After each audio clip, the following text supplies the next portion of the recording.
ওয়ালা তাকতুলু আওলাদাকুম, খাদ্যের ভয়ে সন্তান হত্যা করো না। একটি ছেলে বা দুইটি ছেলে যথেষ্ট। এই কথাটা আল্লাহর ক্ষমতার উপরে আঘাত করেছে। এই কাজই হারাম, এই কথায় হারাম, এই নীতি হারাম। বেশি ইবাদত দেখাবেন না একটা ছেলে মেয়ে নিয়ে, বল হিসাব। এই নীতি ত্যাগ করতে হবে।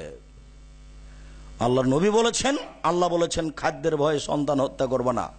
সন্তান দেরিতে নিতে পারে সেটা ভিন্ন কথা। যে কোনো মাধ্যমে সন্তান দেরিতে নিতে পারে সেটা ভিন্ন কথা। কিন্তু সন্তান নিব না এ একটা, এ দুটাই যথেষ্ট। তারপর জীবন কাটিয়ে দিল স্বামী স্ত্রী কষ্ট করে, কত রিক্সে গেল, কত যে কষ্ট করলো দুইজন মিলে, বাচ্চা নিবে না তার জন্য।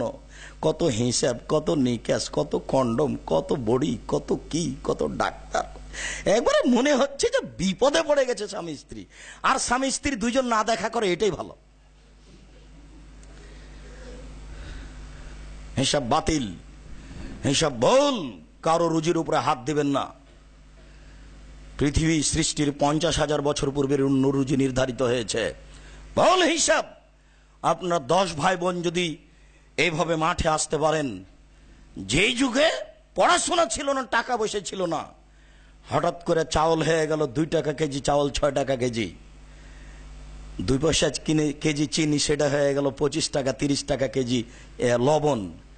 সেদিন আপনার বাপ মা 2 টাকা দিনে কাজ করে 10 জন ছেলে মেয়েকে খাওয়াতে পারে, আর আপনি মাসে 50,000 টাকা ইনকাম করে ছেলে মেয়েকে খাওয়াতে পারেন না। এগুলো পাগলামি। বিবেক নষ্ট করে দিয়ে কারো কাছে বিবেক ধার করে চলা যায়? এই হিসাব কেন আপনার মাথায় আসলো? ওয়ালা তাকতুলু আওলাদাকুম, তোমরা তোমাদের সন্তানকে হত্যা করো না। ওয়ালা